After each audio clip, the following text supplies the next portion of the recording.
A lot of people are voicing their opinion about one specific issue regarding the newly teased animated movie Teenage Mutant Ninja Turtles Mutant Mayhem. But actually, even just looking at the short teaser, I already found 3 issues with it. Hi, I'm Kalman Carey, a longtime fan of various pop culture products, amongst them the Teenage Mutant Ninja Turtles franchise. Welcome to the 3rd episode in my series of bad studio decisions. And this episode is already a bit of special, as we will have a triple treat for this one, namely the 3 issues which I mentioned earlier. So let's dive into it. Issue number 1, in my opinion, it's an issue. Who thought it would be a good idea to let Seth Rogen make this movie? To give this man this franchise in any way?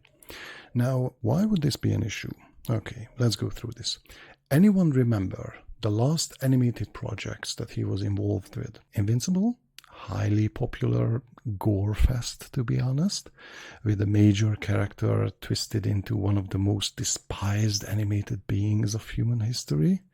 Yeah, Amber, I'm looking at you. Before that, before Invincible, we had Santa Inc. or Santa Incorporated, proud owner of the 1.6 rating on IMDb and an average audience score of 4% on Rotten Tomatoes. Oh, and what is this? There are not enough critics' ratings to calculate a score, meaning not even the supposed target audience wanted to touch this even with a 10-foot pole. That's telling. And before Santa Incorporated, we had the Sausage Party. No comment, to be honest.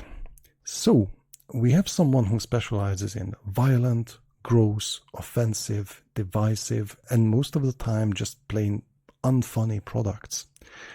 And you give the most beloved franchise from the 80s and 90s, which utterly dominated multiple aspects of our culture, into the hands of this guy.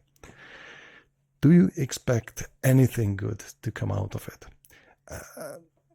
I have a suspicion the internet is going to have a field day with this whole thing, and they're gonna have a lot to say about this movie when it finally comes out. On to issue number 2. Yes, you've all been waiting for this. April O'Neil. No, I do not have a problem with the skin color. We already had various versions of April in various shades and various culture backgrounds and all that, so the color is not an issue at all in this case. My issue, which is kind of strange regarding an animated movie about talking and jumping turtles, the issue in my case is realism. April, based on the teaser, seems to be a journalist or a field reporter, a news reporter. Have you, dear creators, seen what a field reporter looks like? Run a search on the internet for images of news reporters, field reporters and such. I promise you, in 100 results, you will maybe find one which is slightly overweight. It's not really happening, to be honest. These people stand a lot, walk a lot, run around a lot. They keep traveling to places where stuff actually happens. Field reporters are not the type of journalists sitting in front of their computers for a whole day, just scissoring something together from search results and regurgitating whatever is topical at the moment. They move a lot and are active. Sometimes they even have to run for their lives in dangerous areas of the world. Countless situations have been recorded of these cases. They simply do not have the luxury of putting on weight. So, yeah, it kind of doesn't work. Dear character designers, if this is your idea of a field reporter, if this version of April is based on an actual reporter you know in real life, please get in touch with them and advise them to change their careers, because they won't be able to run away from a dangerous situation when they're reporting on something really drastic happening in the world. Now, off to issue number 3, the sai, the Japanese weapon, best known from ninja movies and such.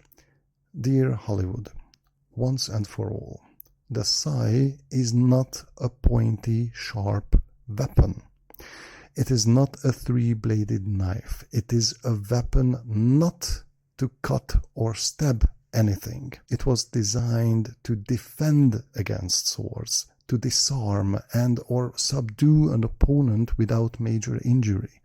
It is a tool for non-lethal resolution of a conflict. And to be honest, it seems that you all need a reminder about the balanced logic of the Teenage Mutant Ninja Turtles weaponry. Donatello, the tech-crazed clever guy, gets the most low-tech weapon of all. A simple wooden staff balances out the tech aspect of the character. Then we have Michelangelo, the goofy, unfocused one who gets the nunchucks, which are sort of a dangerous weapon, but they require a huge amount of control and focus and skill to wield without injuring oneself.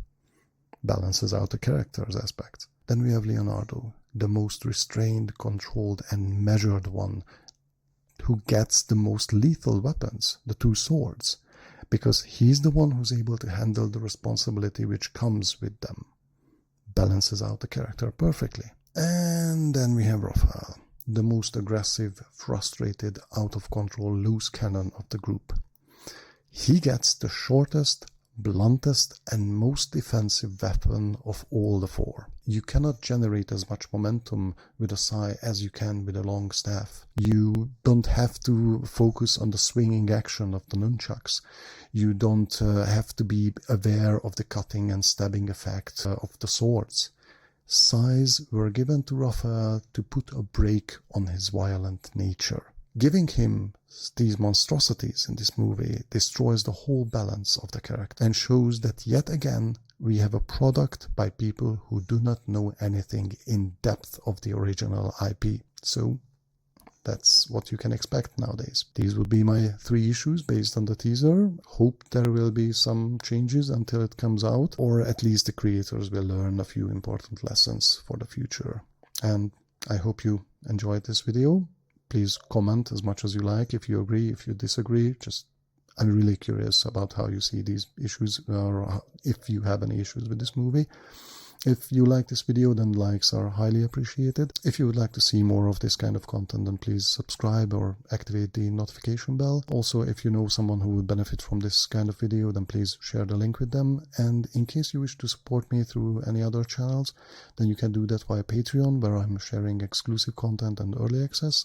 Also, you can buy any of the products with my designs on Redbubble, or in case it's more to your liking, you can buy a copy or 2 of my coloring storybook for kids, The Adventures of the Smallest Astronaut, available on all regions of Amazon. So, I hope you like this one. Thank you for your time. Bye.